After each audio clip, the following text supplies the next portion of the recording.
Senhor presidente, quero cumprimentá-lo, aos parlamentares e ao senhor ministro. Em primeiro lugar, dizer, o tempo é muito curto, primeiro dizer que nós estamos no mesmo planeta e no mesmo país. E diante da gravidade da pandemia no Brasil, como já disseram, é o segundo em número de casos no mundo e o quarto em letalidade, em mortalidade, sinceramente, ministro, eu esperava que o senhor, ao chegar aí, talvez o senhor não tenha culpa, porque o comando foi interrompido por 2 vezes, sou o terceiro ministro, não é da área. Primeiro, eu esperava que o senhor chegasse aí, ao invés de generosamente até tentar explicar o que é uma UTI, o que é uma UI, o que é um respirador, que o senhor dissesse qual é a curva esperada do Ministério, quer dizer, qual é a perspectiva da pandemia, em que momento, de fato, essa curva é esperada para o país, qual é o grau qual é a gravidade, porque nada melhor para se enfrentar um problema do que reconhecer os limites e reconhecer os problemas que nós estamos enfrentando. Segundo, qual é, de fato, os limites para esse enfrentamento e o que o senhor precisa do Congresso Nacional para enfrentá-lo, né? Então, essa é a primeira questão, e isso eu não vi. Eu não vi, tecnicamente, essa informação. Segundo, ministro, o senhor conhece a decisão liminar do ministro Alexandre de Moraes, que foi uma decisão sobre a DPF, do PCdoB, do PSOL e da Rede, que obriga o Ministério a recolocar os dados como vinham sendo colocados até o dia 4, quando saiu tudo do ar. Até porque o senhor reconhece que ainda tem 48 horas para recolocar os dados no ar. Então, é preciso que o senhor conheça, e eu pergunto se o senhor vai cumprir. Isso é uma decisão do Supremo Tribunal Federal. Terceiro, se o senhor sabe que o que o Congresso aprovou de colocar 60 bilhões para os estados, dentro desses 10 bilhões para a saúde, que até agora nenhum centavo foi para os estados. Não foi, esse dinheiro ainda não chegou lá. Se o senhor sabe, até porque houve uma ofensa inaceitável aos estados e municípios de que eles estavam supervalorizando os dados para receber mais dinheiro. O senhor conhece que esse dinheiro ainda não chegou. E quarto, diante da situação de muitos estados ainda estarem em curva ascendente, inclusive o Nordeste, contradizendo o que o senhor disse, ainda tem no seu mapa Ceará, Maranhão e Pará com altíssimo número de casos, se o senhor, reconhecendo a gravidade de Rio e São Paulo, se o senhor concorda que deve ser mantido o isolamento social, né? Se essa é uma posição clara do Ministério. E no Rio de Janeiro, em particular, por que até agora os hospitais federais, que têm aqui 1.400 leitos, ainda não entraram em funcionamento por falta de contratação de pessoal, que isso é uma responsabilidade do Ministério, para atender a pandemia? Por que isso ainda não foi feito para atender as pessoas, ao invés da gente olhar a tentativa de colocar o hospital de campanha para funcionar? E, por último, em que se baseia, por fim, o protocolo de cloroquina, até como atendimento prévio, na medida, inclusive, que hoje não é só a síndrome de angústia respiratória, hoje as doenças já é conhecida como síndrome de deficiência múltipla de órgãos. Não é só a questão respiratória que caracteriza a Covid-19. Obrigado. Obrigado, deputada Jandira Fegari. Eu vou fazer algumas respostas aqui para a Jandira, que ela colocou. Desculpa. Jandira, ele vai te responder agora. Não é isso não. Apenas a deputada Carmen fez uma correção sobre os valores. Eu não estava falando dos 5 bilhões, eu falei... Dos 10 bilhões, eu vou falar agora. 39, falei do PLP 39, dos 48,5 bilhões que foi dito que foi repassado aos estados, e ainda não foi. O PLP foi aprovado 5 de maio, a medida provisória só saiu 4 de junho agora, e nenhum centavo foi para os estados. E isso é verdadeiro, não estou contrapondo os 5 bilhões lá do início de março. Tá? Só isso. Vamos lá, ministro. Bem, vou aproveitar, Jandira, perguntas muito diretas e boas para responder. Agradeço aí desde já. Então, quanto à curva da pandemia, eu acredito que é justamente em cima da compreensão de que cada local é uma curva e que com o nosso desenho agora desse BI, podendo avaliar a curva de cada local, é que a gente vai poder raciocinar onde nós estamos. Não dá para fazer uma análise simples do país com uma curva única. A curva tem que ser analisada exatamente na capital região metropolitana, no interior do estado ou no estado. Eu acho que, se coubesse a mim, se eu fosse um gestor de município de uma capital, eu estaria muito focado na curva específica da minha área, para poder ver e ter a visão de como é que vai ficar para frente. Então, com os dados que nós temos e com o que a gente está apresentando agora, porque tem que colocar dessa forma, com outros dados, muda a equação. A gente observa que já existem capitais, principalmente no Norte e Nordeste, onde a curva subiu e desceu. Você pode projetar que ela não vai subir mais?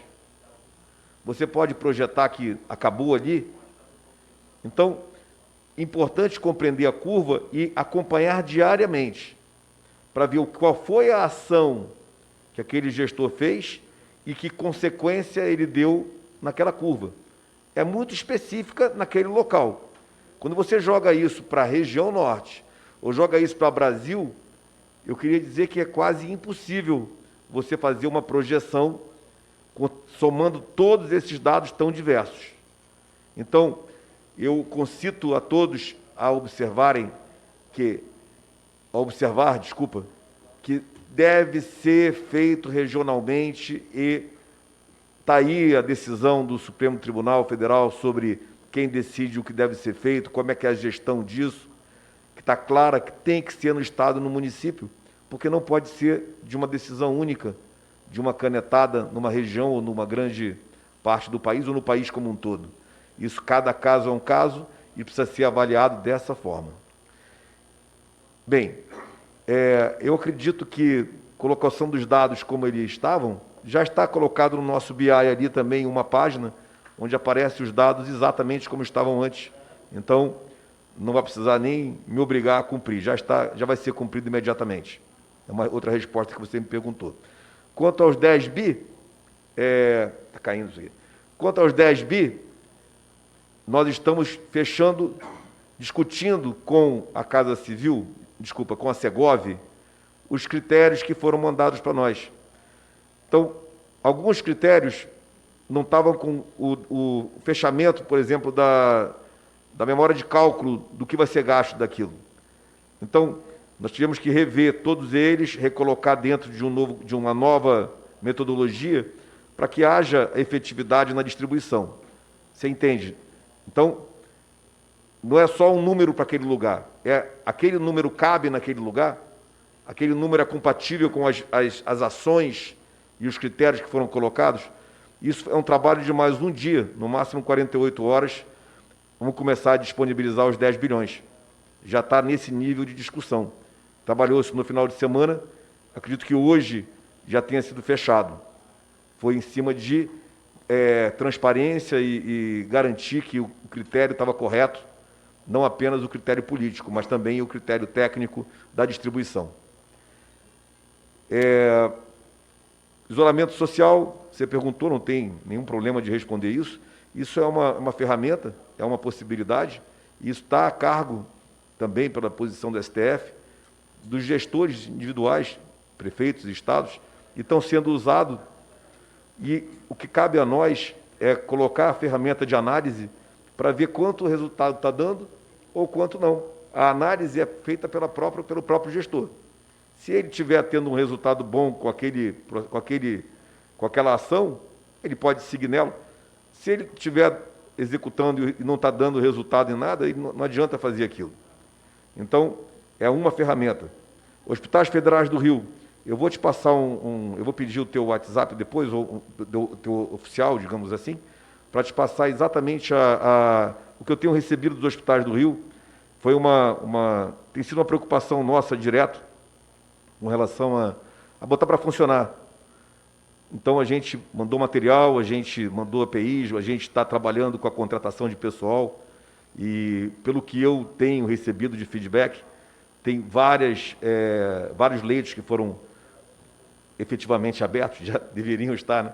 Já foram efetivamente, foi o que eu tenho, eu vou te passar o WhatsApp, só para poder conferir. Aceito tréplica, depois, pelo próprio WhatsApp, que a gente pode...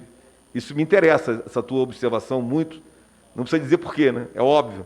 Então, me interessa, eu quero aproveitar a tua observação aí. Quanto à parte de cloroquina, também não tem por que não falar, a nossa orientação ela foi a mais suave possível, e ela visava cobrir duas linhas. Cobrir o SUS, que já usava e não tinha nenhuma orientação sobre isso, qual era a dose ideal, onde podia usar ou não, qual era o mínimo necessário de orientações sobre isso.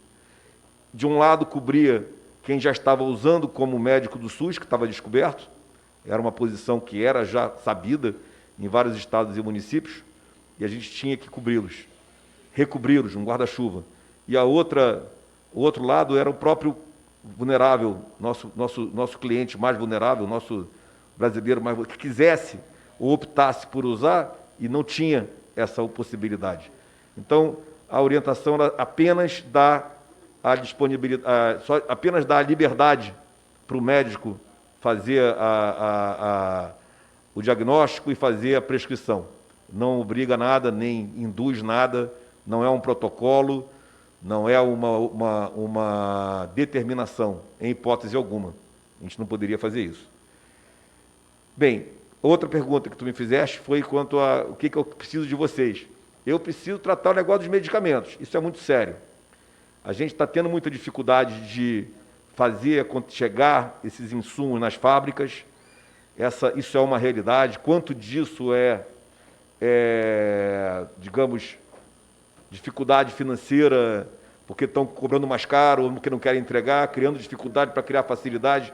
Eu não tenho essa abrangência de ação, isso é uma coisa que me incomoda muito, e a gente, se você pudesse me ajudar nisso, se você pudesse me ajudar, é que eu estou olhando para ela aqui, mas faz parte. Eu sei, mas eu prefiro vê-la.